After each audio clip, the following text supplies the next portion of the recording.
हमें लगता है कि हम सिर्फ इंसान हैं, लेकिन हमारी कहानी बिलियंस ऑफ ईयर्स पुरानी है। क्योंकि हमें ऐसा लगता है कि हम नेचर के साथ नेचर एक अलग एंटिटी है, हम इससे अलग हैं। हम यहाँ पर आए हैं, नेचर हमें तरह तरह की चीज़ें देगी, हम इसको भोगेंगे, फिर हम चले जाएंगे। हमारा ये पर्सपेक्टिव है, टू बी वेरी फ्रैंक। क्योंकि हम के पास जब बहुत सारा पैसा होता है, आप क्या करते हो? आप लोगों को देखा हूँ जाके शॉपिंग करता है। कोई गॉडरेज का एकदम अच्छा सा डेस्क घर में खरीद के लेके आया। वो गॉडरेज का वो जो वुड है वो कहाँ से आया? वो किसी पेड़ को काट के आया। कोई कोई पेपर में कुछ लिख रहा है, ऐसा एज पर एस्टिमेशन एक पेड़ से 3000 पेपर बनते हैं। ठीक है, 3000 पेपर जिस वक्त खत्म हो गया, आपने यूज कर लिया, वो एक पेड़ आपका चला गया। ठीक है, तो आप नेचर को यूज करने के लिए नहीं आए हो यहाँ पर। आप नेचर का पार्ट ही हो, आप नेचर ही हो। तो ये नहीं है कि ये अलग है, हम अलग हैं, हम अपना जिएंगे चले जाएंगे, ये अपना रहेगा। नहीं, ऐसा नहीं। अगर नेचर को कुछ तकलीफ होगा, उसका सबसे पहला जो डिसएडवांटेजेस है वो हमारे ऊपर आने वाले। ठीक है, एंड मैं अक्सर ये कहते रहता हूँ साइंटिफिक एग्जाम्पल्स के थ्रू, और ये साइंस फैक्ट्स हैं। अगर हम बिग बैंग के थ्योरी के अकॉर्डिंग जाए, हमारा जो ये ब्रह्मांड है ये कम से कम 13.8 बिलियन ईयर्स ओल्ड है। ठीक है, एंड यूनिवर्स का एग्जिस्टेंस में आने के बाद, बिग बैंग होने के बाद ऑलमोस्ट 380 ईयर्स लगे थे to form the first atom, जो कि जिसको हम लोग हाइड्रोजन कहते हैं। 380 साल बाद, आफ्टर बिग बैंग, उसके बाद पहला हाइड्रोजन एटम बना था। हमारे बॉडी में इस वक्त आपका जो ये बॉडी है, आपका जो ये स्किन है, हाथ का, पैर का, मुंह का, हर जगह का, स्किन में जितने भी हाइड्रोजन एटम्स मौजूद है, बाय परसेंटेज दे आर 60%। ठीक है, बाय काउंट, आप अगर हाइड्रोजन एटम्स को काउंट करेंगे तो आपका टोटल बॉडी में जितने भी एटम्स है उसमें से 60% of them are hydrogen atom. And by weight, आपका बॉडी का टोटल जितना भी वेट है या मास कह लो, उसका 10% आपका हाइड्रोजन एटम है। और वो सारे के सारे hydrogen atom 13.8 billion years old है। ठीक है, आपका पूरा ये बॉडी, आपका बॉडी में जितने भी हाइड्रोजन एटम्स है, ये सब के सब 13.8 बिलियन ईयर्स ओल्ड है।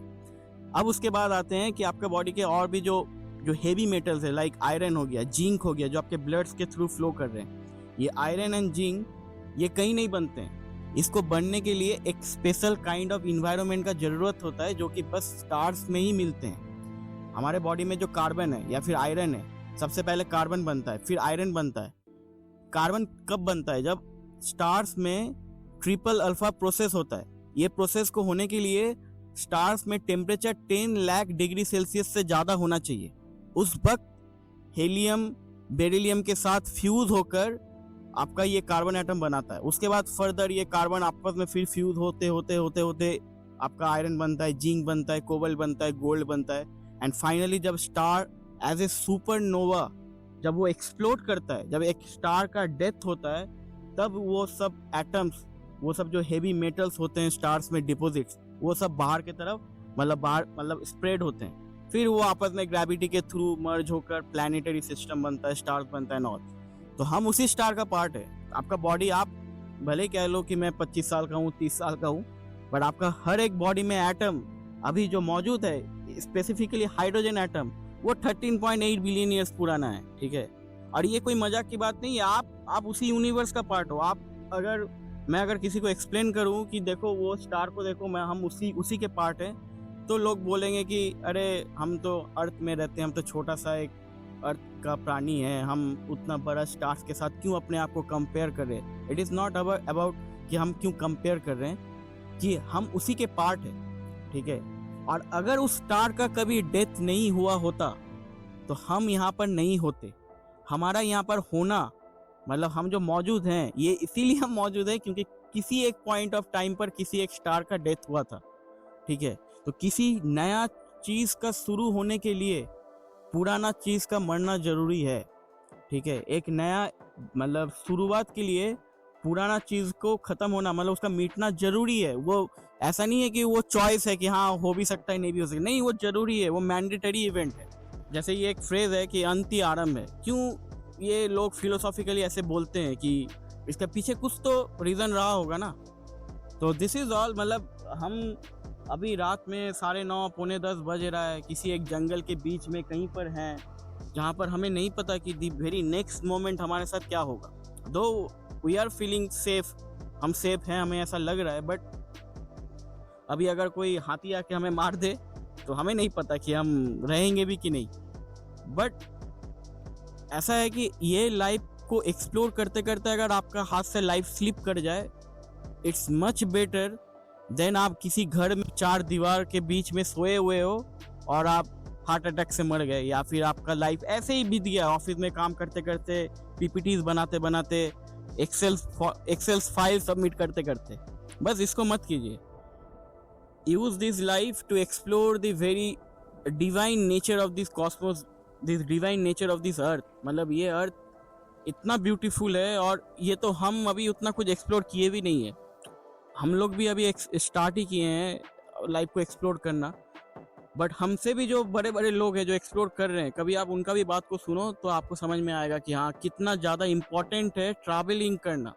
ट्रैवलिंग करने से आप उसी जगह पे मौजूद होते हो, ठीक है, आप उसी जगह पे प्रेजेंट होते हो, आप चीज़ों को वाइब करते हो। मैं अगर आपको बोलूँ कि लद्दाख में टेम्परेचर -20 डिग्री था, वहाँ पर बॉडी सिकुड़ रहा था, आप सोचोगे, आप दिमाग में एक इमेजिनेशन लाओगे, बट अगर मैं आपको सच में लेके चला जाऊं और वहाँ पर खड़ा कर दूं, एग्जैक्टली आपको फील होगा कि -20 डिग्री टेम्परेचर का कैसा बॉडी में असर होता है, ठीक है। सिमिलरली अगर आप अभी गाड़ी को चला रहे हो 100 की स्पीड पे, 120 की स्पीड पे, एक चीज़ होता है कि आप इमेजिन कर रहे हो कि अच्छा ऐसा हो सकता है, this is one thing. But एक चीज़ ऐसा है कि आप जब 120 की स्पीड में चला रहे हो ना, उस वक्त आपका प्रिसीजन इज़ वेरी इंपॉर्टेंट। आपका मतलब आप वहाँ पर एक भी कैजुअलिटी नहीं चलेगी। मतलब ऐसा नहीं कि आप चला रहे हो और आपका मतलब ध्यान भटक गया। अगर आपका 120 की स्पीड में ध्यान भटकता है तो दी एंड है, मतलब उसके बाद कुछ है ही नहीं, ठीक है। तो दैट्स ऑल। एक्सप्लोर करो लाइफ को जितना कर सकते हो, और ट्रैवलिंग करो, क्योंकि ट्रैवलिंग करने से ही आप उस जगह पे मौजूद होगे और उस जगह का वाइब को ले पाओगे, ठीक है। जितना ज़्यादा मतलब चीज़ें में वेरिएशन आएंगी आपका, जैसे आप बाइक राइड में अगर जाते हो नॉर्मली, तो जैसे जैसे अगर लेट से आप बाइक राइड में किसी माउंटेन्स में जा रहे हो, तो जनरली नॉर्मली लोअर में, मतलब आप जब प्लेन्स में हो आपका टेम्परेचर नॉर्मल रहता है। जैसे जैसे आप ऊपर में चढ़ते हो आपका टेम्परेचर ड्रॉप होते रहता है।